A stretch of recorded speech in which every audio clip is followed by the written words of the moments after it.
Hi guys, my name is Marlon Ceballos, and in this video I'm gonna make the unboxing of this drive. This is an Sandisk Extreme Portable SSD, solid state drive. Also, I'm gonna talk about the features of this kind of drive, and I'm gonna make a short comparison with this kind of drive with this kind of hard drive.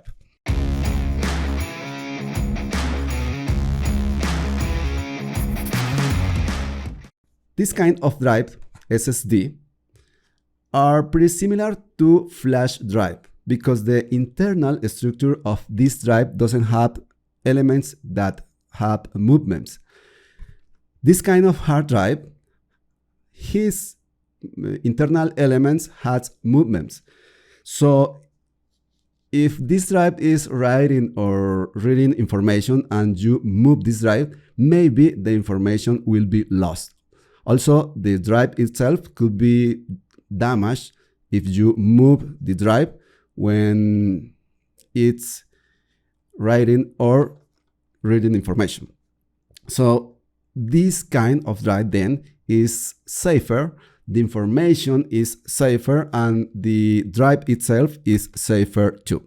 I bought this drive because I have a MacBook Pro M1 with only 1 terabyte of internal hard drive.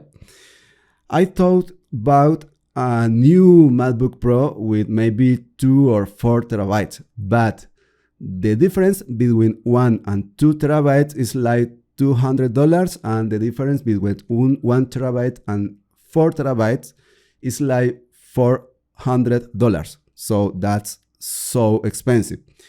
In this case, I thought try this kind of drive. This drive has 2 terabytes of capacity and costs between $130 and $150, depends of the place where you buy this drive. Also, I can use this drive with my iPhone. I love ride with my motorcycle, and also in my trips I record videos and take photos, and I need make a backup of these files. So this is a great option for this kind of need. So I'm gonna unbox this drive, and the first thing we can notice is the size. We can compare the size of those kinds of drives. Pretty teeny, and the width and the height is also smaller. So the external cover of this drive is pretty durable, feel durable. This drive is water resistant.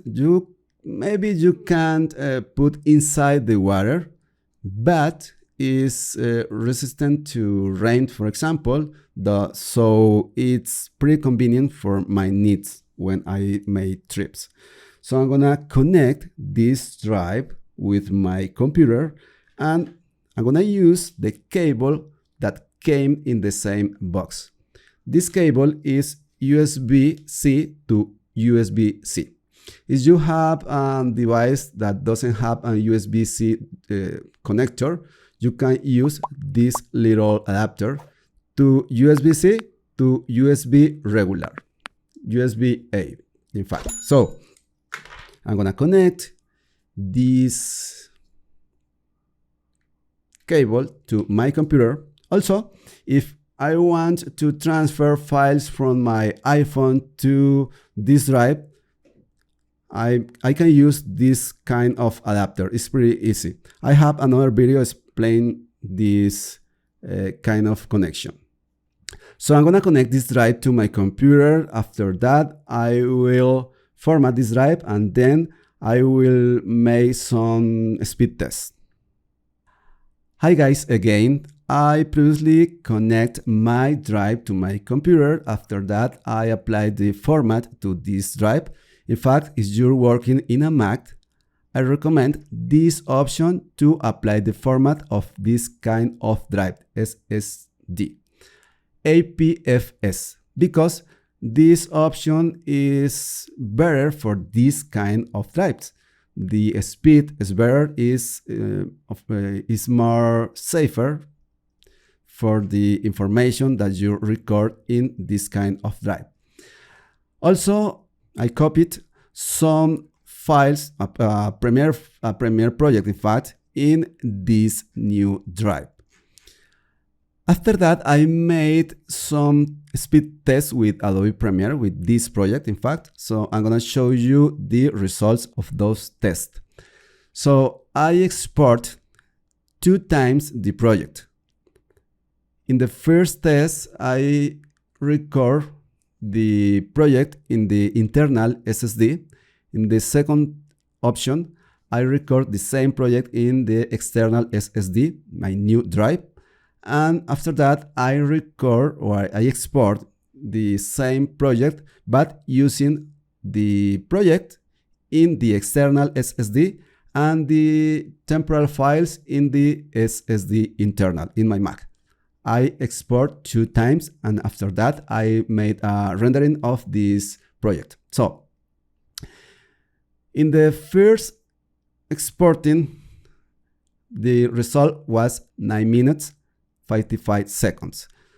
Exporting using the external drive, the new drive, this was the time 10:59, and the result of the mix was 9:06. As you can see, the difference between the internal and external SD is not big. 9:55, 10:59. The internal is faster, but not as faster as I thought initially. The second time that I made the exporting process, the result was similar. 9:32, 9:47, and mixed 9:25. And the rendering process has similar results: 8:10, 8 minutes, 10 seconds, 8:22, and 7:55. Again, the resume of these results are: the internal SSD is faster than the external or new SSD, but the difference is not as big. But the better result is mixed in Premiere specifically, okay? Using Adobe Premiere. If you save the project in the external SSD and point the temporal files in the internal SSD, the results is better. But maybe the most important to me is know that I can use this external drive, this SSD, to work with my projects in Adobe Premiere. So I don't need to buy a new MacBook with a bigger storage like 2 terabytes or 4 terabytes. This drive to me is awesome because solve my problems. And this is all, folks. This is the Sandisk Extreme Portable SSD. To me, a great option for external drives. That was my little unboxing, and that was my little evaluation of this drive. If you like this video, thumbs up. You can subscribe to my channel, and we see you in a next video.